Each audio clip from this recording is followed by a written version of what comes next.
Student classes के इस नए वीडियो में आपका स्वागत है। तो हम आज पढ़ाएंगे आपको जो है फिजिक्स क्लास 11 चैप्टर आपका जो है प्रक्षेप गति है। ठीक, उसमें से हमने आपको पढ़ा दिया था प्रक्षेप गति क्या है, प्रक्षेप पथ का समीकरण क्या है, आपको मैंने पढ़ा दिया है। आप अगर नहीं देखे हैं तो पिछले वीडियो में जाकर के आप देख सकते हैं। ठीक है, तो चलिए देखते हैं। अगला टॉपिक हमारा है उड्डयन काल। उड्डयन काल का मतलब होता है जब किसी पिंड को वायु में फेंका जाए। ठीक है, जैसे मान लीजिए ये आपका मार्कर है, तो मार्कर को ऐसे हम मान लीजिए वायु में फेंक रहे हैं ऐसे इस तरह, तो ये जाएगा ऐसे, एक समय आएगा ऊपर तक जाएगा ऐसा, फिर उसके बाद फिर नीचे आने का प्रयास करेगा। ठीक, यानी कि वायु में जितना जाने में फिर नीचे आने में जितना भी समय लगता है उसे हम क्या कहते हैं, उड्डयन काल कहते हैं। ठीक, तो इसको हम जो है चित्र के माध्यम से समझ लेते हैं।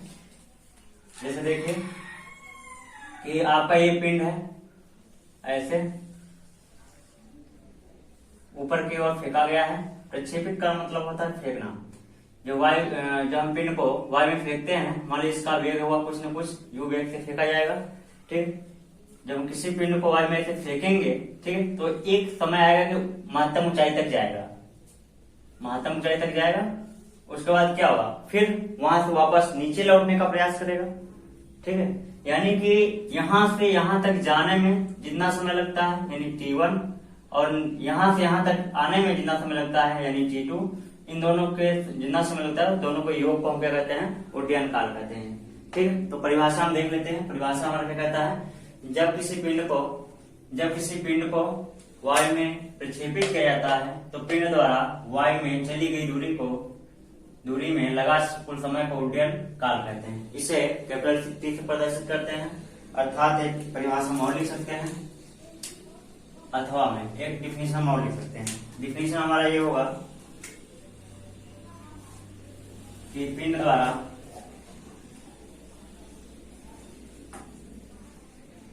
महत्तम ऊंचाई तक जाने में लगा समय तथा पुनः वापस आने में लगा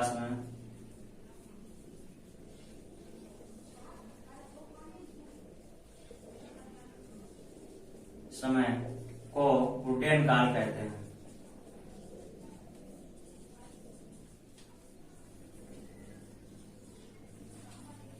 ठीक है, यानी कि यहां से यहां तक जाएगा महत्तम ऊंचाई, फिर वापस लौट के आएगा, तो दोनों को योग हम क्या कहेंगे, उड्डयन काल कहेंगे। ठीक है, चलिए तो उड्डयन काल आपका जो है जाने में लगा समय T1, फिर आने में लगा समय क्या है, T2 है।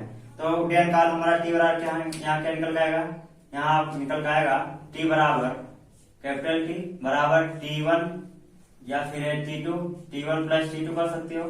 ठीक है, ये समय जितना जाने में लगता है समय उतना आने में समय लगता है, इसलिए हम T1 T2 को मान सकते हैं T।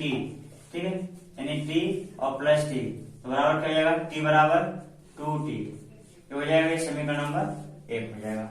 उसके बाद फिर देखेंगे कि जब किसी पिंड को ऊपर की ओर फेंकेंगे तो इसका वेग काम करेगा, प्रारंभिक वेग u।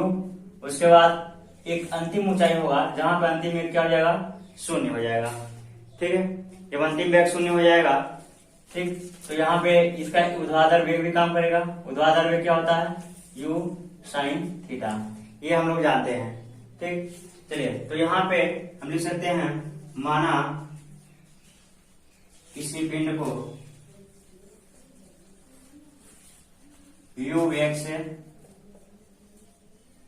प्रक्षेपित किया जाता है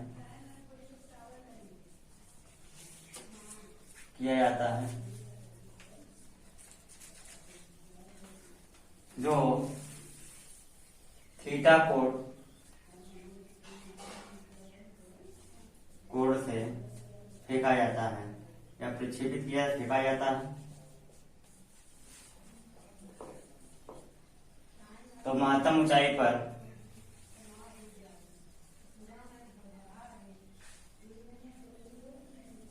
अंतिम वेग 0 हो जाएगा।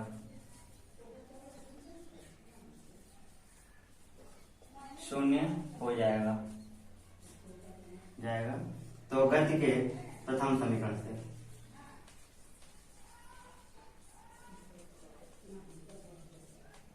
गति का प्रथम समीकरण हमारा क्या कहता है कि v बराबर u प्लस ए टी, ये होगा।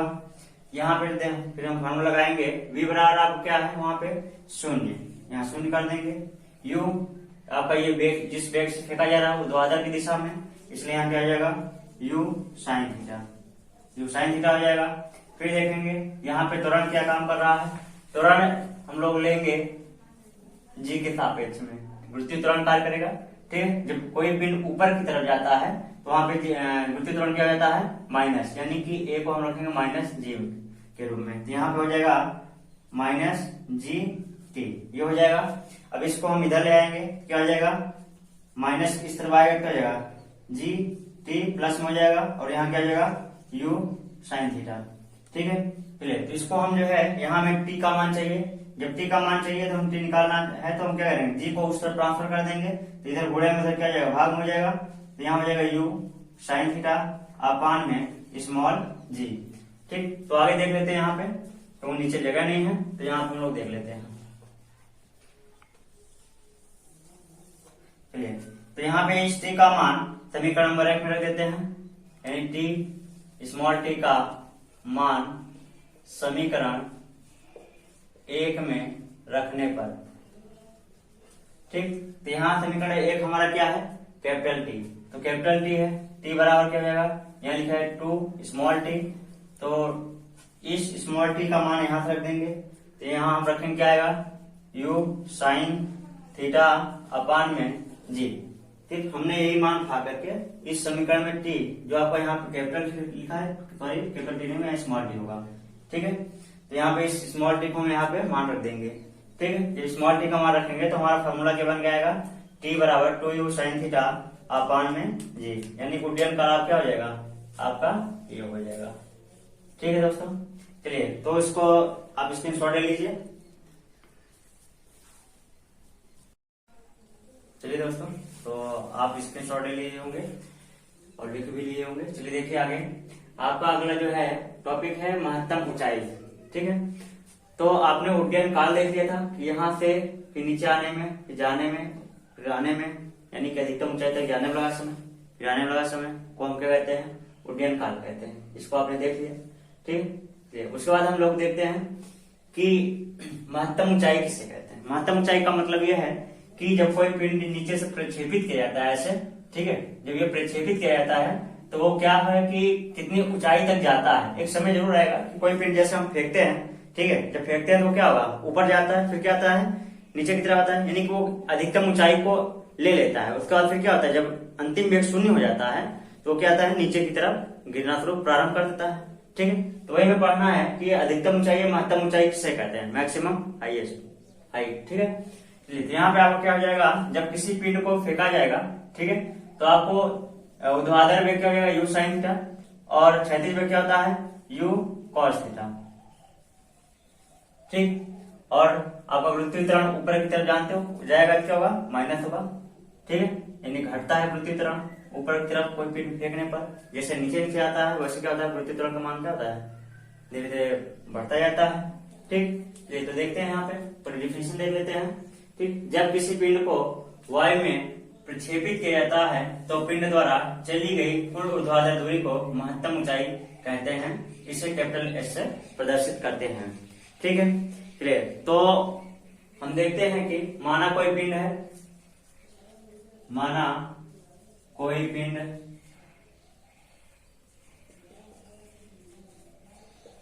u वेग से प्रक्षेपित किया जाता है,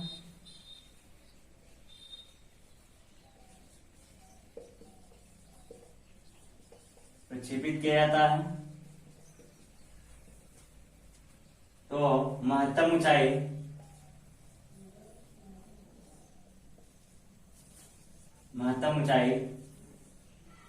h पर अंतिम वेग शून्य हो जाता है, अंतिम वेग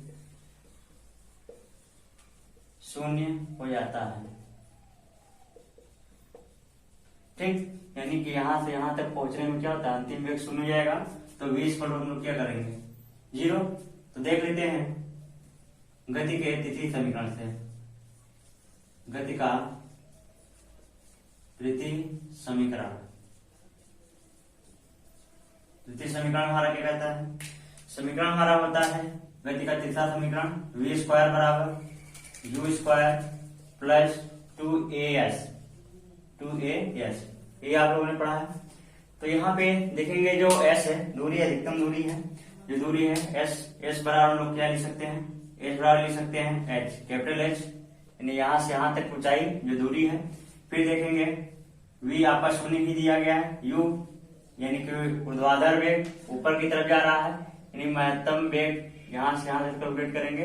ठीक, तो u बराबर क्या हो जाएगा आपका, जो ऊर्ध्वाधर घटक आपका u साइन थीटा, ये रख देंगे।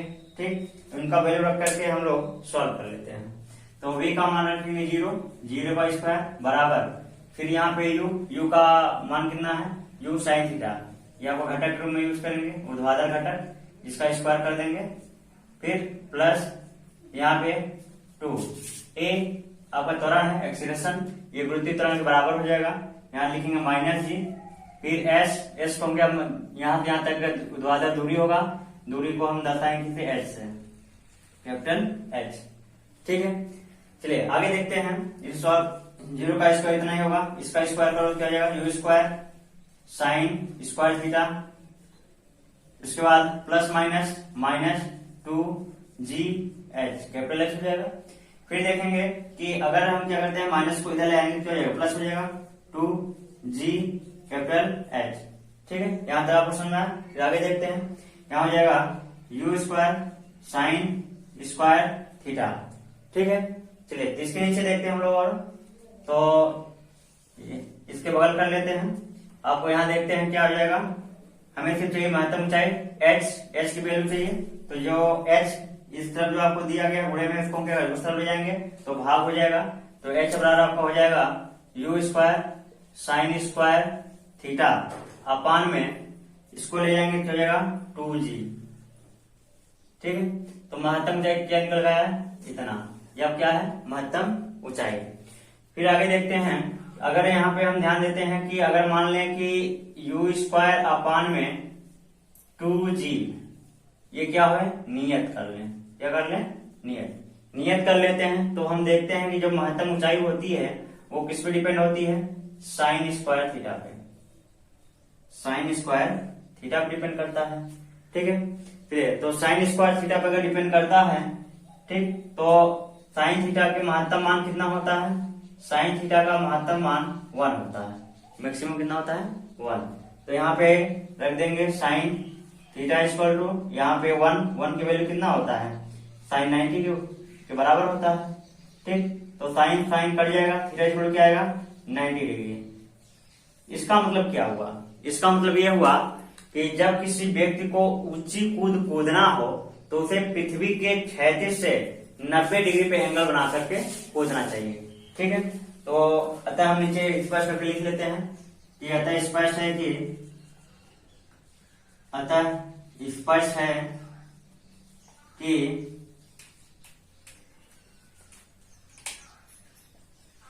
किसी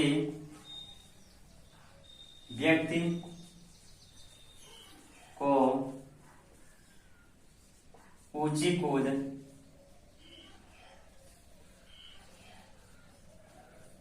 के लिए पृथ्वी के क्षैतिज से 90 डिग्री कोण पर कूदना चाहिए, जंप करना चाहिए या कूदना चाहिए।